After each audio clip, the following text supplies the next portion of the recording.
Dosen nyentrik.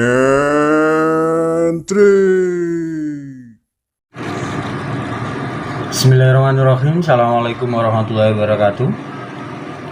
Alhamdulillahirrabbilalamin.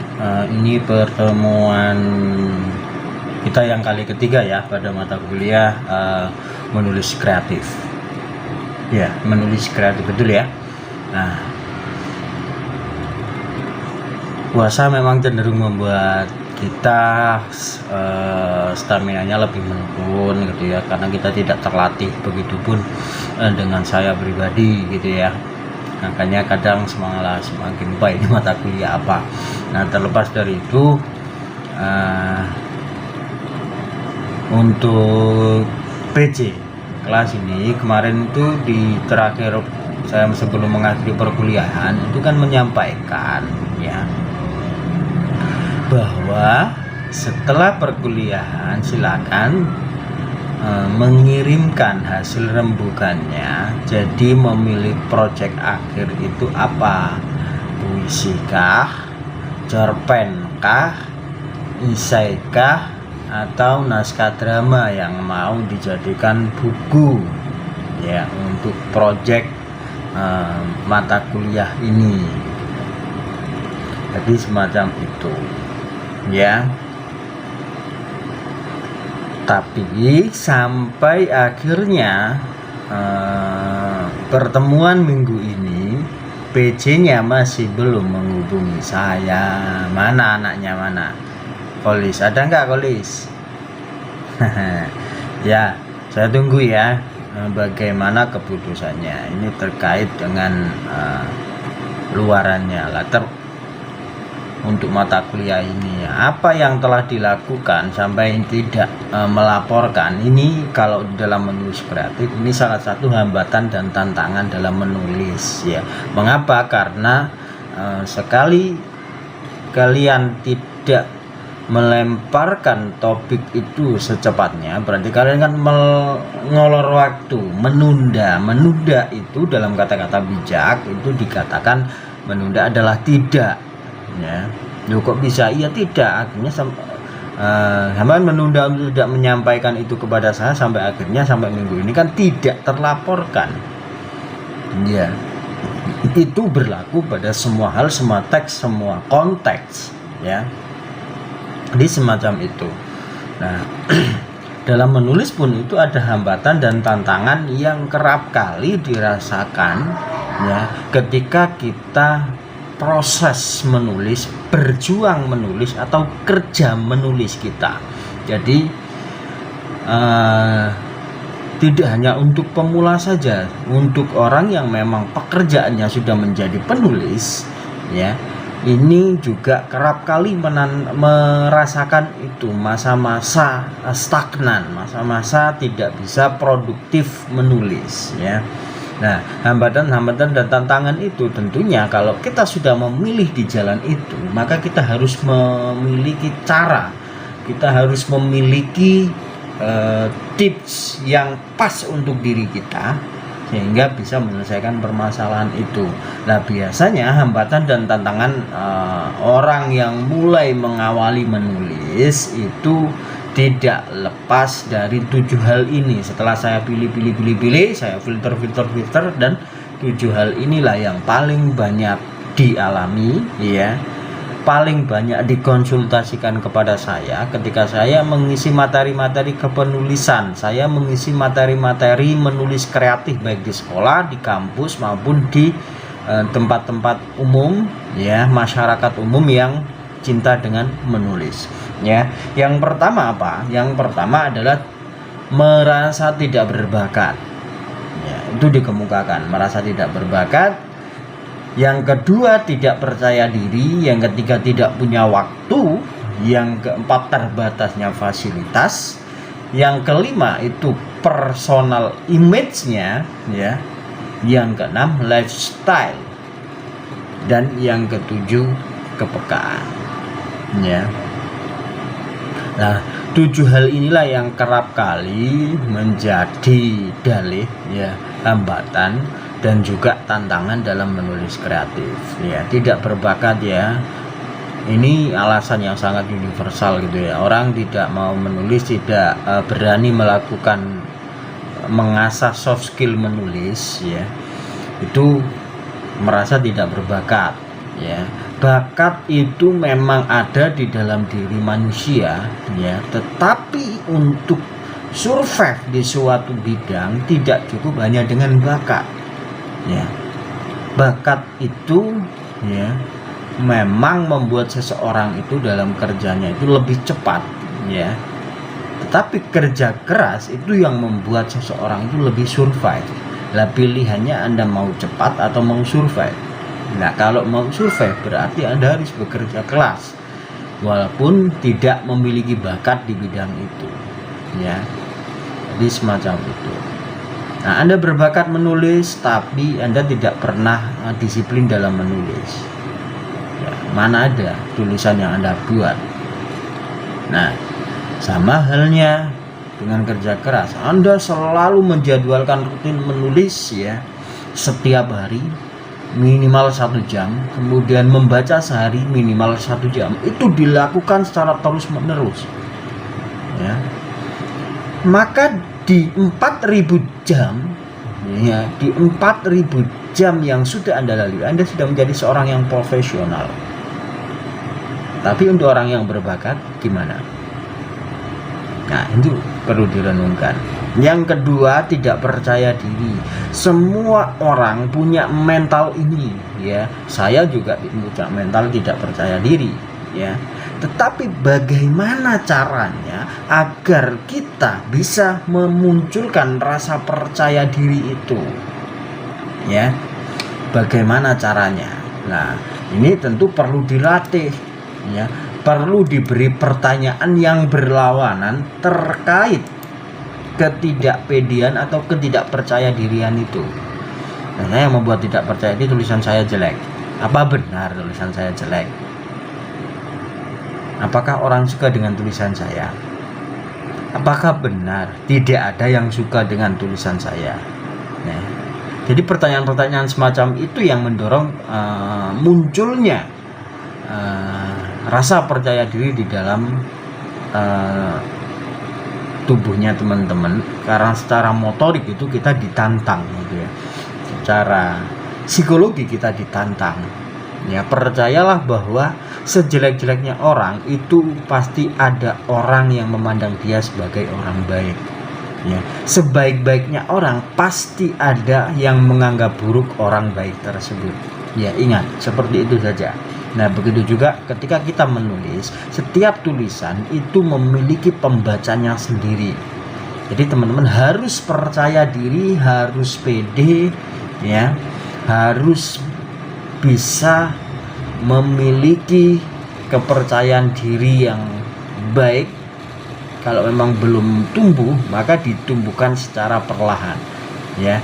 Kepercayaan diri ini yang akan membawa teman-teman ya untuk karyanya bisa diakses oleh pembaca atau calon pembacanya.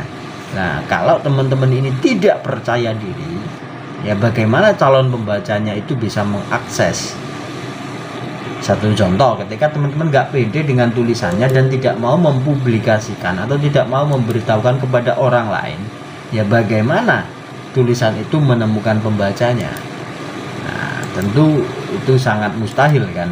Nah maka dari itu rasa percaya diri ini harus dipupuk ya secepatnya agar segera tumbuh ya, agar segera ada dan menjadi jaringan penguat dalam diri teman-teman saat menulis ya.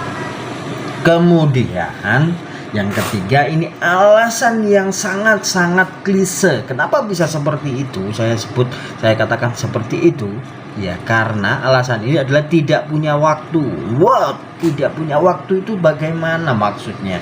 Setiap orang, setiap manusia yang ada di dunia ini memiliki waktu yang sama, 24 jam. Apakah saya punya 24 jam atau kamu punya waktu 24 jam sedangkan saya punya waktu 28 jam dalam sehari? Kan gak mungkin Ya, terus bagaimana orang itu bisa menulis dan kamu tidak bisa menulis? Oke? Apa yang dilakukan penulis itu? Maka kamu harus cari tahu profil-profilnya, bagaimana orang tersebut belajar menulis, bagaimana caranya orang tersebut itu bisa menulis. Ya. Oke, jadi waktu kita di dunia ini sama. Ya, 24 jam. Saya bisa menulis, kamu berarti harus juga bisa menulis. Oke? Titik. Tidak ada kompromi soal ini. Kemudian yang keempat, terbatasnya fasilitas. Oke. Ini mungkin alasan yang lebih objektif. Oke, lebih objektif. Ini tidak bisa dipaksakan. Kondisi setiap orang berbeda-beda. Tapi kita pasti punya cara untuk menangani itu. Saya dulu mengawali karir menulis itu tidak punya fasilitas menulis kecuali pulpen dan pensil. Oke, saya membawa catatan, saya membawa kertas kemana-mana untuk saya tulis. Saya menulis di kertas sampai akhirnya nanti ketika tulisan-tulisan itu sudah selesai, ya, saya ke warnet untuk mengetiknya. Nah, saya sewa komputer di warnet tersebut, sama waktunya kan ada billingnya itu, ya, biasanya 10.000, ya, satu karya 10.000 plus ngirimnya. Ya. Jadi kalau ada tantangan lagi, kalau ada alasan terbatasnya fasilitas, ya, kamu bisa melakukan seperti yang saya lakukan. Apalagi saya sekarang itu percaya nggak ada yang di antara kalian yang HP-nya monoponik ataupun poliponik, ada nggak yang pakai HP itu sampai sekarang? Tentu semua sudah minimal Android, ya, atau ada yang sudah iOS, sudah iPhone, ya. Oke, jadi alasan ini ketika kamu sudah pegang HP, ya, maka sudah terpatahkan. Apalagi HP-nya itu sudah smartphone, ya, bisa mendownload aplikasi menulis WPS atau Word di HP-nya. Selesai sudah permasalahan. Fasilitas adalah klise, alasan saja. Okay. Yang ketiga adalah personal image. Nah, ini mungkin alasan yang lebih luas lagi, ya.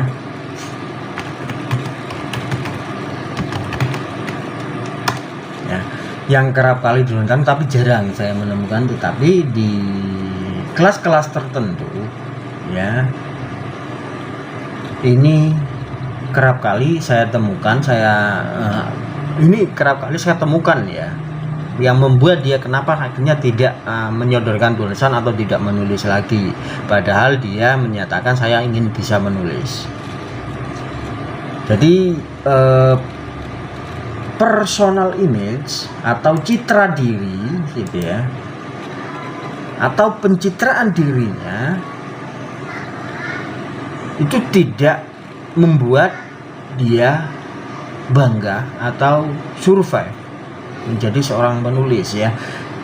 Istilahnya ini gambaran mental, ya, umumnya dari jenis yang cukup tahan terhadap perubahan, yang menggambarkan tidak hanya detail yang berpotensi tersedia untuk menyediakan objektif. Ya, ini kalau secara definitif, tapi definitifnya sangat kaku, gitu kan. Jadi intinya kalau disederhanakan, ya, maka citra diri ini bagaimana individu memandang dirinya, bagaimana orang lain memandang dirinya, dan bagaimana orang lain ini bisa menciptakan pandangan yang sesuai dengan yang dia inginkan, ya. Jadi kalau dia menganggap dirinya itu belum pantas menjadi penulis, maka selamanya tidak akan pantas, ya, dari diri dulu, ya, dari diri dulu. Jadi kalau personal image itu tidak dibangun, ya, maka tidak akan tumbuh. Ya, harus dibangun bahwa saya seorang penulis, ya. Dengan mengatakan itu dalam dirinya dan menyatakan ke dalam publik, kalau sudah mengatakan ke publik, itu tandanya kamu harus sudah punya karya tulisan. Ya, kamu mengatakan saya penulis, mana tulisanmu? Belum punya. Nah, kan aneh, ya. Maka harus seimbang. Nah, baru setelah itu bagaimana orang memandang dirimu menjadi seorang penulis. ya, maka konsistensi itu ya harus kamu jaga. Enggak orang bisa menganggapmu sebagai seorang penulis, ya, seperti itu dari dalam dan dari luar. Kalau itu sudah tercipta, ya, maka tinggal meluaskan jaringan, meluaskan perspektif orang menganggapmu sebagai penulis. Ya, kalau satu kelas itu sudah menganggap kamu sebagai penulis, maka dilebarkan beberapa kelas gitu. Beberapa kelas sudah, maka satu jurusan sudah, satu fakultas sudah, satu universitas sudah, maka di beberapa universitas. Setelah beberapa universitas baru meluaskan terus seluas apa itu. Lah berarti sekuat itulah kekuatanmu dalam menulis. Oke? Itu terkait personal image, ya. Ini kerap kali menjadi tantangan karena ini ia tidak menjadi pede, karena ini membuat ia tidak menulis lagi, ya, karena orang-orang tidak menganggap dia sebagai seorang penulis, kayak gitu ya. Itu yang dari luar. Kalau dalam diri ya seperti itu, dia tidak percaya bahwa dirinya ini seorang penulis. Apa sih yang bisa dilakukan, apa yang bisa dibanggakan di mata masyarakat sebagai seorang penulis? Dulu penulis itu tidak dianggap, tapi sekarang penulis itu sudah menjadi soft skill, ya. Semua website perusahaan itu membutuhkan jasa seorang penulis, ya. Maka content writer sekarang itu sudah menjadi lowongan pekerjaan di beberapa perusahaan-perusahaan di Indonesia. Selain content creator, ya, content creator itu juga saat ini menjadi lowongan atau space yang bisa diisi sendiri. Jadi ini soft skill yang ada kuliahnya, vokasi, dan tetapi juga bisa diasah secara personal, secara mandiri di rumah, ya. Jadi semacam itu, teman-teman bisa jurusan bahasa Indonesia tapi menjadi content creator itu juga harus diasah, bisa, ya. Kemudian lifestyle, ya, lifestyle atau gaya hidup, ya, punya hambatan dan tantangannya, ya. Lifestyle di sini misalnya, saya nggak punya habit membaca, gimana bisa menjadi penulis? Saya nggak punya habit menulis, gimana saya bisa menjadi seorang penulis? Ya, habit ini diciptakan, ya, bukan dari yang sudah ada. Saya bukan lahir dari keluarga seorang penulis, ya. Saya nggak mungkin menjadi seorang penulis. Oke, ketika jawabannya atau hambatannya seperti itu, saya lahir dari orang tua petani dan wira swasta, nggak ada kaitannya dengan menulis, tapi saya menjadi penulis, ya. Oke, terjawab, ya. Jadi ini enggak ada hubungannya dengan lifestyle, dengan habit, ya, dengan kebiasaan-kebiasaan yang kamu lakukan. Oke, ketika kamu ingin menjadi seorang penulis, maka ciptakanlah habit, ciptakanlah lifestyle seorang penulis di dalam dirimu. Apa sih yang dilakukan oleh seorang penulis? Membaca, ya. Kemudian lebih suka mendengar. Kemudian tertib mengagendakan menulis, ya. Ini kalau sudah menjadi lifestylemu, saya yakin, ya, nggak akan ada alasan lagi. Ya, ini alasan yang mungkin lebih jauh lagi. Orang sudah misalnya tingkat kegagalannya tinggi, dia akan mengatakan ini, saya nggak ada habit atau punya lifestyle menulis, sehingga saya mungkin sulit berjuang untuk mendapatkan soft skill menulis, ya. Kemudian hambatannya yang terakhir, ketika ini hambatan yang kalau dia sudah menjadi seorang penulis, gitu ya, atau bahkan di awal-awal itu merasa ini sulit untuk menulis kreatif, menulis puisi. Ini apa? Kepekaan atau intuisi. Saya gak bisa menulis imajinasi karena kepekaan saya buruk, kepekaan saya jelek. Kepekaan itu bisa dilatih, teman-teman. ya. Kepekaan yang saya dapatkan bertahun-tahun, ya, itu tidak bisa dirasakan oleh orang yang tidak mengasah itu, ya. Saya melihat dari wajah seseorang saja saya bisa tahu bagaimana dia, ya, karena saya mengasah kepekaan ini. Saya belajar dari sastra bagaimana wajah seseorang yang marah, wajah seseorang yang sedih, wajah seseorang yang pusing, wajah seseorang yang punya beban mental dan lain sebagainya. Itu terus saya berproses untuk mendapatkan itu, ya. Maka itu salah satu poin plus ketika kita memilih menjadi seorang penulis, ya. Oke, jadi semacam itu yang bisa saya sampaikan agar teman-teman itu bisa terus tumbuh dan bisa mencapai soft skill menulis, karena ini menjadi soft skill ya sampai saat ini. Bahkan di KTP itu sudah mulai muncul ya profesi ini, menulis ini masuk dalam salah satu ranah seni, sehingga ketika pilihannya masuk ke seniman gitu ya, karena ketika dispesifikan maka sub pekerjaan di KTP itu semakin banyak, ya.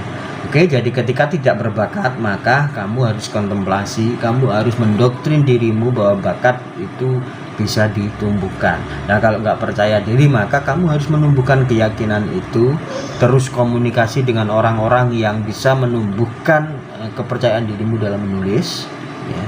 Kalau bilang kalau tidak punya waktu, oke, waktumu dengan waktu orang lain itu 24 jam sama. Caranya kamu harus melatih 10 menit, 20 menit, 30 menit, atau 1 jam dalam sehari untuk difokuskan belajar menulis, ya, 10 menit, 30 menit, atau 60 menit kamu membaca. Terus seperti itu sehingga waktu yang kamu miliki dengan waktu orang lain itu tidak kamu salahkan lagi, ya. Kemudian terbatasnya fasilitas seperti yang saya sampaikan tadi, bahwa sekarang sudah ada HP yang bisa menjadi solusi kreatif. Nggak harus punya laptop, nggak harus punya komputer, HP cukup. Buku dan pensil menjadi sarana yang awet untuk mengabadikan sebuah tulisan daripada di handphone. Handphone nanti bisa blank, handphone bisa terkena virus, handphone bisa tiba-tiba restart HP, ya. Itu ada permasalahan-permasalahan. Tapi kalau buku dan ballpoint itu insya Allah lebih awet, terkecuali nanti kena hujan, ya. Jadi nggak ada sesuatu di dunia ini yang awet pada intinya. Kemudian untuk lifestyle, ya tentunya kamu harus membangun lifestyle ini. Tidak bisa sebuah bangunan itu ada kalau kita tidak membangunnya. Jadi jangan berpikir menjadi zombie, berpikirlah dari kiri dan kanan sehingga kamu bisa menemukan lifestyle menulis itu, ya. Temukan hal-hal baru, rasakan penderitaan sehingga kamu bisa menemukan lifestyle baru menjadi dirimu sendiri sebagai seorang penulis, ya. Maka tentu kita perlu bekerja dengan benar, bukan bekerja dengan keras. Orang yang bekerja dengan keras dengan orang yang bekerja dengan benar, hasilnya akan lebih baik orang yang bekerja dengan benar. Oke, catat itu. Kemudian yang terakhir ini tentang kepekaan. Kepekaan itu tidak bisa tumbuh serta-merta tanpa diperjuangkan, tanpa dilatih, ya. Kepekaan itu bisa dilatih. Salah satu latihannya kamu bisa datang ke pasar dan lihatlah apa yang terjadi di pasar itu, pulang tulislah, ya. Kemudian berpikir apa yang sudah kamu lakukan dalam seharian ini, pikirkan, renungkan, tulis, ya. Dengan cara apa lagi untuk menumbuhkan kepekaan, ya? Melatih imajinasi, belajar mengimajinasikan seandainya saya menjadi seorang yang kaya, apa yang akan saya lakukan? Seandainya saya hidup di tengah hutan, bagaimana cara saya bertahan hidup? Oke, latih itu. Kemudian yang terakhir, hargailah orang lain sehingga orang lain juga menghargaimu.